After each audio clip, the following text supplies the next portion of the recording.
गजाननभूत गणाधीशवित कपितजम्बोफल चारुहासं उमासुतं शोकविनाशकारकं नमामि विघ्नेश्वर पादपङ्कजम्। जयंती मंगला काली भद्रकाली कपालिनी दुर्गा क्षमा शिवा धात्री स्वधा नमस्तुते। सर्वमंगल मांगल्ये शिवे सर्वासाधिके शरण्ये त्र्यंबके गौरी नारायणी नमस्तुते। नीलाम्बुजश्यामलकोमलाङ्गं सीतासमारोपितवामभागं पाणौ महासा एकचारुचापं नमामि रामं रघुवंशनाथं। बरसचारिदसु बासुबना मुनिव्रत बेस आहारु ग्राम बास नहीं उचित सुनी गुही भयहु दुख भारु। गो निषाद राज ने भगवान से कहा कि हे भगवान, चलिए हमारी कुटिया को आप धन्य करें, वहीं आप निवास करें। मैं अपने परिवार अपने पूर्वजों को धन्य कर दूंगा। हम सभी चाहते हैं कि आप हमारे यहाँ चलें। प्रभु राम ने कहा कि आपने जो कहा उचित भी है और स्नेह प्यार से भरी हुई आपकी बातें मुझे अत्यंत प्रिय लगी, परंतु पिताजी के वचनों का पालन करने के लिए मुझे 14 वर्ष वनवास में रहना है और वह भी संन्यास्त अवस्था में रहना है। यह मेरे लिए एक व्रत है, 14 वर्षों का व्रत, और मुझे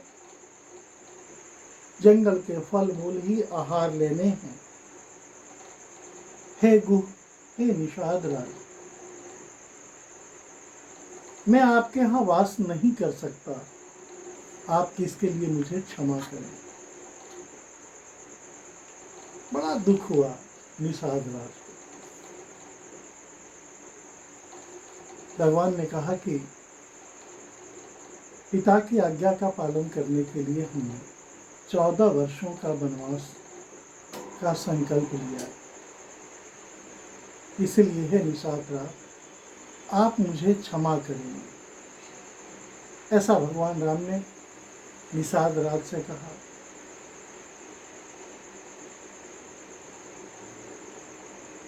चौदह वर्षों के वनवास के उपरांत मैं अवश्य आपके यहाँ आऊंगा।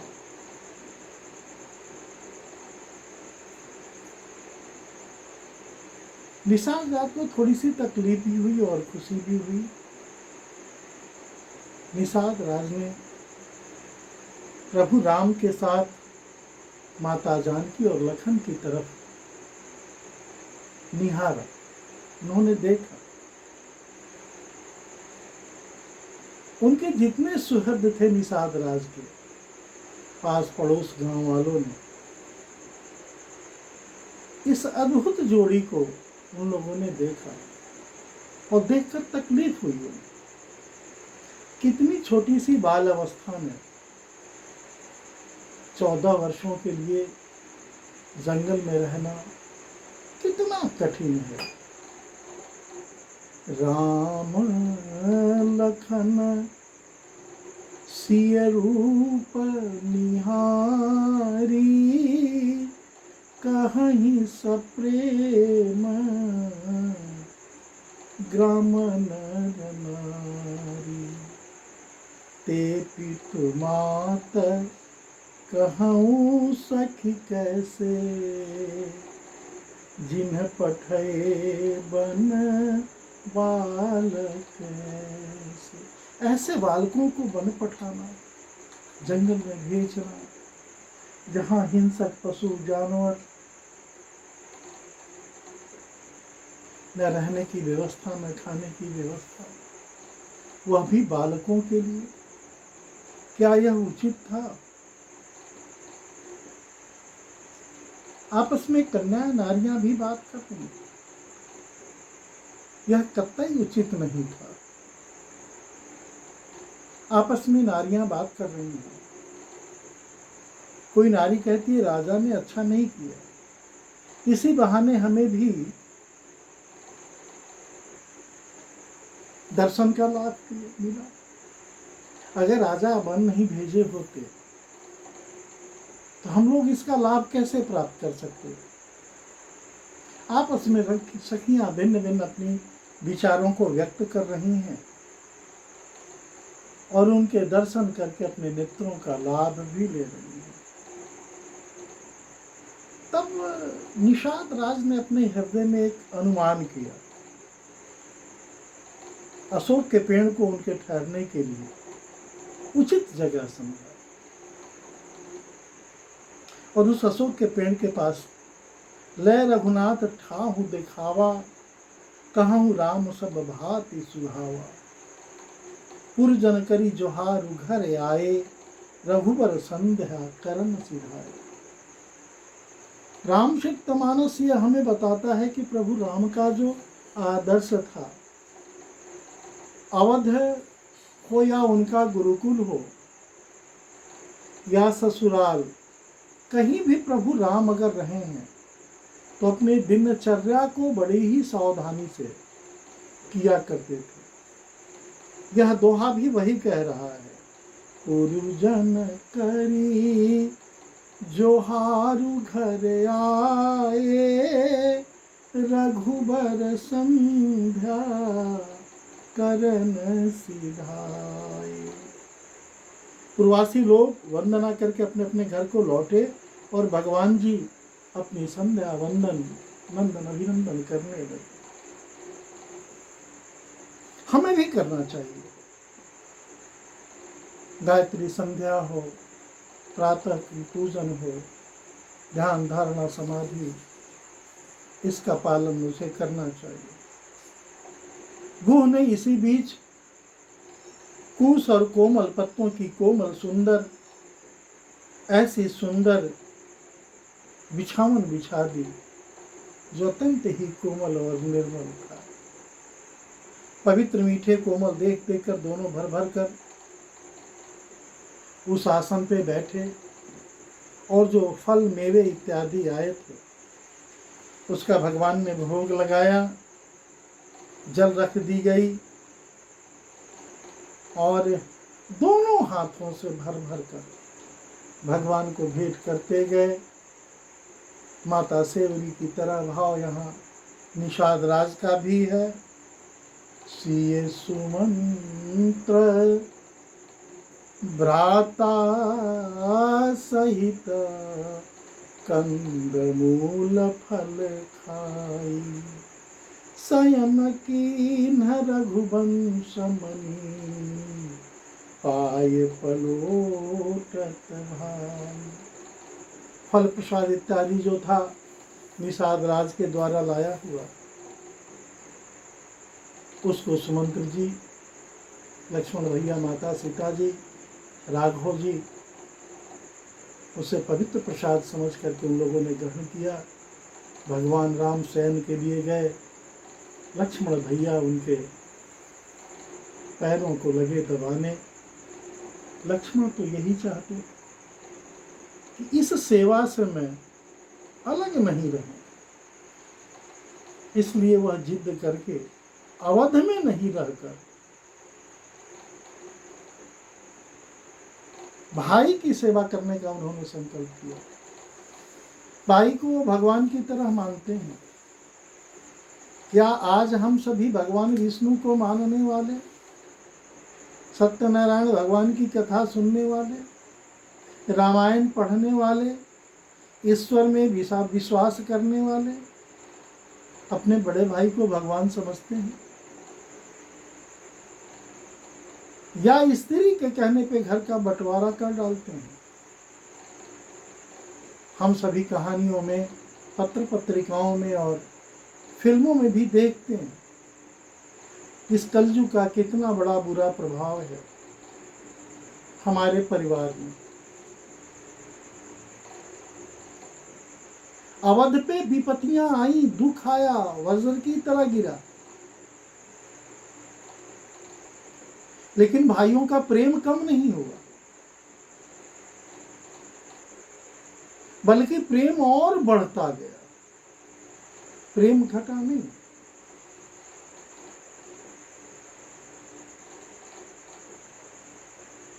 और आप चिंतन करें वर्तमान का।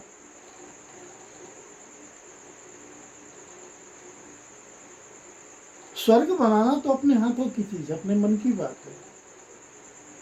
घर को आप स्वर्ग बना सकते हैं। राम के आदर्शों का पालन करें, भरत के आदर्शों का पालन करें,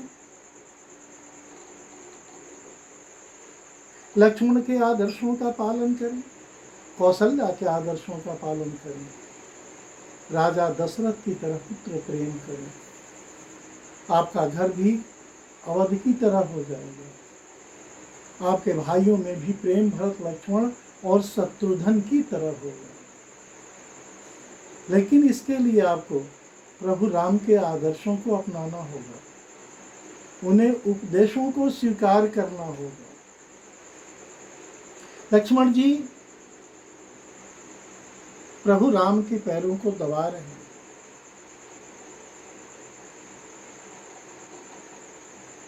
और उन्हें परम सुख मिल रहा है। उठे लखन प्रभु सोवत जानी, कही सचिवई सुवन मृदुवान। लक्ष्मण जी ने जब देखा कि भैया लगे सोने, तब उन्होंने पैरों को दबाना छोड़ दिया और कछुक दूरी सजीबान सरासन, जगन लगे बैठ विरासन। ऐसा नहीं कि भगवान सो गए तो लक्ष्मण जी भी सो गए। उन्हें याद है कि हम लोग अयोध्या में नहीं हैं, हम लोग जंगल में हैं और जंगलों में हिंसक पशु और जानवर हैं, राक्षस हैं। इसलिए लक्ष्मण जी विरासन मुद्रा में माता जानकी सोई हैं, प्रभु राम सोए हैं और विरासन मुद्रा में वो लगे पहरा देने।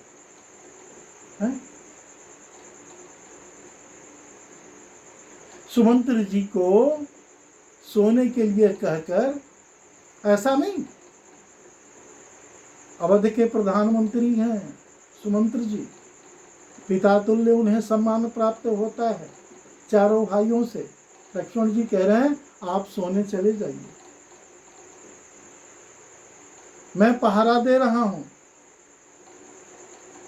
और कुछ दूर धनुष बाण लेकर विरासन मुद्रा में जगने लगे, पहरा देने लगे, ताकि माता स्वरूप जानकी जी, पिता की तरह प्रभु राम और सुमंत जी यह अपने दिन की यात्रा का थकान सोकर मिटाएं। गुह विश्वास पत्र था। भगवान सत्यंत प्रेम करता था। गुह बुलाई पाहरू प्रणीति, ठाव ठारा राखे अति प्रीति। आपु लखन पही बैठहु जाई, कटि भावी सर चापु चढ़ाई। गुरु ने विश्वापात्र पहरेदारों को बुलाकर अत्यंत प्रेम से जगह जगह पर नियुक्त कर दिया। लक्ष्मण जी के साथ अन्य भी निषाद राज के गुह के जितने सेवक थे वो उस कुटिया के उस स्थान के चारों तरफ घिर गए और आप कमर में तरकस बांधकर तथा धनुष बाण चढ़ाकर लक्ष्मण जी के पास भी बैठा दिए कि आप लोग लक्ष्मण जी की भी रक्षा करना, अपने प्राणों को मत देखना, परंतु इन पे किसी तरह की आंच नहीं आनी चाहिए, इन्हें किसी तरह की तकलीफ नहीं होनी चाहिए। जमीन पर प्रभु को सोते हुए देखकर प्रेम से निषाद राज ने हृदय में विषाद हो गया, निषाद को विषाद हो गया। भगवान राम को जो जगत के स्वामी हैं, जगत के मालिक हैं, इस धरती पे सोए हुए देखकर उसका शरीर पुलकित हो गया, रोमांचित हो गया और नेत्रों में प्रेमाश्रुओं की धारा गंगा जमुना सरस्वती की तरह लगी बहने। वह प्रेम से लक्ष्मण जी को बड़े ही विनम्रता पूर्वक कहने लगा। क्या कहा? भूपति भवन सुभाए सुहावा, सुरपति सनन पटतर पावा। मणि में रचिता चारों चौबारा, जनुरति पति निज हाथ सवार। महाराज राजा दशरथ महल में स्वभाव से ही सुंदर हैं और कितने कोमल वस्त्र और बिछावन पे प्रभु राम सोते होंगे। इंद्र भवन से भी जिसकी सुंदर भवन होगी, उसमें सुंदर मड़ियों के रचे हुए चौबारे छत और बंगले होंगे, वहाँ प्रभु राम शयन कर रहे होंगे, जिन्हें मानो रति के पति कामदेव अपने हाथों से सजाया होगा। ऐसा भगवान का वो महल होगा, भगवान की रहने की वो स्थान होगी, ऐसा मन में कल्पना कर रहा है। कहाँ अवध का महल भवन जो इंद्रप्रस्थ से भी सुंदर है, लगता है कामदेव रतिदेव दोनों मिलकर उसको सजाए होंगे। उसे छोड़कर भगवान दीनबंधु विप्रधीन सुर संत हितलीन मनुज अवतार, भक्तों के उद्धार के लिए, भक्तों के दुखों को दूर करने के लिए 14 वर्षों का उन्होंने वनवास लिया।